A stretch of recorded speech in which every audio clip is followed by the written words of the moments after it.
So I led a team to Estonia last year to understudy their system. We found out that what we were missing in Ghana was a data interoperability system, which is known as the X-Road in Estonia. Following the example of Estonia, Ghana has also, a few months ago, recently implemented the data interoperability system to underpin our Citizens App. So we call it the Citizens App Data Interoperability System or CADIS. And this is to integrate all the existing government databases, for example, the databases of the National Identification Authority, the Ghana Revenue Authority, the Drivers and Buyers Vehicle Licensing Authority, Passport Office, National Health Insurance, Social Security, the SIM cards, and so on. The CADIS is a distributed information exchange platform that makes it the whole of Africa. The whole president what boy do much in terms of development, infrastructure development. Okay. Okay? In terms of human capital development. Human capital development. Nobody in Africa. 54 states of Africa. Yes, nobody. And they say the time you were talking about since I Africa. Hey, enti Jomo Kenyatta, Nelson Mandela. Obiani one more way the Kufuor way. Oh, okay. When him, Adebia Benwa, umpe. Adebia Ben will be an umpe. But just a while ago. Now, can political communication can people call? Okay. We any pa. Any pa, no can say, which man, Papa be but you get to be. I want control, a bit to me and destroy my papa or in. Okay. I'm getting you. Hey, who follow? About infrastructure. Africa. Human development. Yes. Look at this agenda 111 now.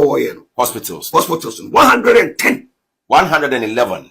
111. Oh. Yes. 111. 111. Yes. Hospitals. Give me one. President or taking that initiative, bold initiative, and building 111 hospitals in Africa. Give me one.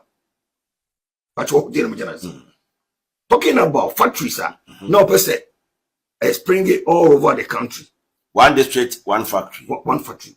Look at the number of them. There's so many, about 100 and something. What I say? What they are to about road infrastructure? Say, you can just check around. Maybe I watch on Mountain on the Abyssinia, on Kuani Ghana. But when you drive around the whole country, then you see Baby Anna Pioneer on the Kwame to 1 year. He has done extremely well. Well, okay? What they are not to come to education, infrastructure. For all the secondary schools in Ghana, especially those boarding. Over see dormitories. We call Kumasi Academy. We call Osetutu Secondary School. We call UCC Senior High. We call Efiakobi Senior High. Baby Abekobi new dormitories and classrooms. We guys are there especially be a new schools. Oh, the existing schools, go and see additional infrastructure on this CO. Okay. Look at the STEM education. Look at GVET education. They are all up to human development. Right. Okay? Free SHS for 8 consecutive years. Say a man crap school, senior high school for free. Uniform with their name. Chief, yeah, okay, the next is a Ghana. No. Any part. Okay. Any person. I will not say be a Ghana for a bonia. I know I will not say. But it's any person. Because what's it the whole Africa? But it's 54 states. They say Adia Kufad Wayan. And now not even Mandela. Mandela didn't why. What I say, Mandela is over the prison. Okay. We're talking about Saudi be man impacting the life of the people. Okay, not Mugabe, not Nnamdi Azikiwe, not Kwame Nkrumah, not everybody. Number one. Me supia, me dia, me sebenefi. Of course. Me nim jamahu, me tu kwai, me nim jamahu. Na me ready. Okay. Na me hu de obi eye. Masa free SHS on the school. You know what it means. Yeah. To do. Are these initial payments the only reasons that ECG is not able to meet its obligations to the cash waterfall mechanisms to our independent power producers? Not just that, because of the fall of the cedi and the exchange rate differentials, ECG's base in terms of monetary value has eroded significantly, because most of the IPPs and the power generators are paid in US dollars. And so anytime the currency fluctuates and devalues, it creates a huge problem. And so even if ECG were to collect 100% today, they still cannot meet their obligations because of forex and exchange rates differential. That is one. Two, the losses have increased. Their ATCC, what you call aggregate technical collection and commercial losses, now hovers around 40%. That is unacceptable. The IMF and the World Bank project that we should be increasing tariffs by about 58%. I mean, how you are going to increase tariffs by 58% is another major thing. And inefficiencies at ECG, the collection, the losses, and all those issues ought to be addressed. Are you currently facing that pressure to increase electricity tariff? When they did the analysis, it showed that there was a huge differential. Okay. One, we don't pay for what you would call capacity charges or redundancy. It's not part of the tariff. And so right from day one, the state has to shoulder that bill. But even what we consume is woefully inadequate when you look at the billing or the approved tariff as against the cost of electricity. So if you do a one-on-one on a parity basis, there's a major differential. But more importantly, it's not just about increasing the tariffs. If you increase the tariffs and you still go with a leaking basket, I mean, you're going to have a major problem. Right. So we must fix the inefficiencies, increase the revenue base, reduce the losses, and then that can help us make some progress.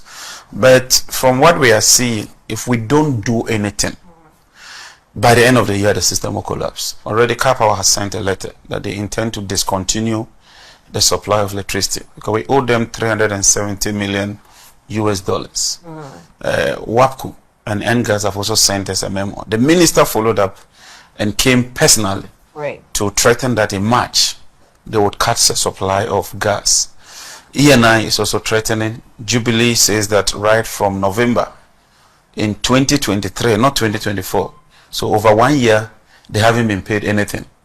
So the challenges are quite enormous, and we are facing serious headwinds that we ought to address and take some drastic decisions. It's a difficult one, but we'll do it. I mean, is it likely that the ECG will be proposing, an upward adjustment of tariff anytime soon? They've already proposed that. They have already proposed ESRP, which is the Energy Sector Recovery Program, based on the model, shows that there's a shortfall of about the requirement of about 58% thereabout in order to meet that gap. But as a government, we also have a social contract with the people of Ghana. It cannot just be about piling taxes. We also want to see how we can deal with some of these issues. Even our PPAs, we want to go to Parliament and codify that and make it into law, that when we are signing PPAs, it ought to be through competitive process. And it ought to go to Parliament so that the people's representative can evaluate and assess what we do and determine whether they really want that contract or not. Let's spend some time on this company that is making 3% of our gross collections. Do we know who owns this company? I know the name of the company. The company is Haftel, and I think that we should put it out there. There's no... I see. Once you get into public business, the company is Haftel. I'm sure they are a profit-making entity. The problem is that those of us on the government side and ECG should have done a proper due diligence, value for money, and ensure that their interest is covered. So I don't even blame the private company. I think that the blame must go to the administration at that time, our negotiators, ECG, and the rest. What did they do? And I thought that the contract should have come to Parliament. For such a major contract that has significant implications, I think they should have come to Parliament. And so we will look at it again. And I have even reached out to them. And the company indicates that there are certain clauses or certain conditions that if they are addressed, the rate can come down significantly. Yes. I see. Now,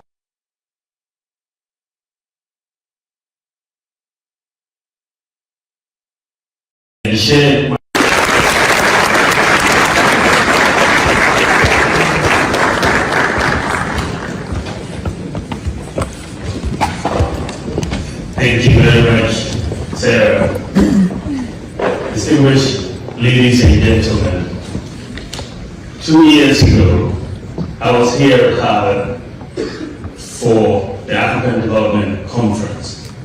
I had the opportunity to interact with students and faculty and share my thoughts on how we can reimagine Africa's growth on our terms.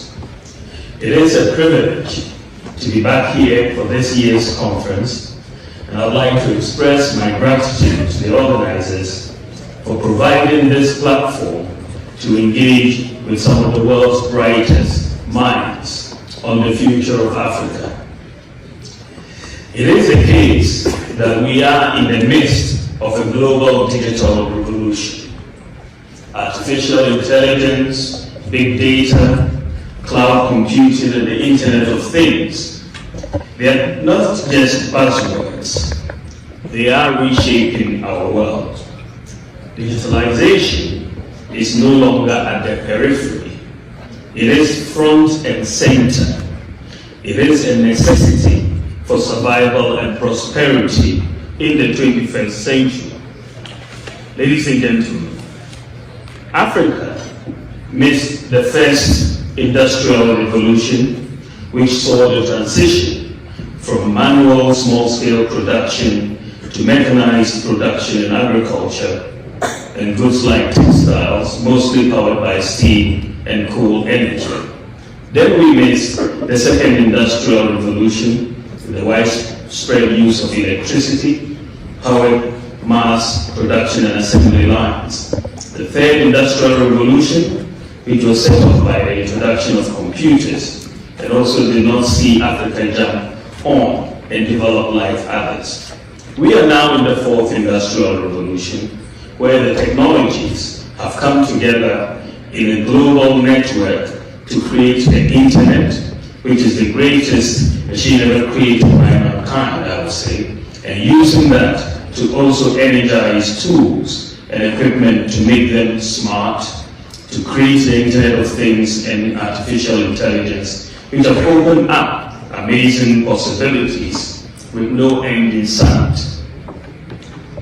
For us, as a continent, the key lesson from our past experiences and those of others developed and developing is the awareness of the importance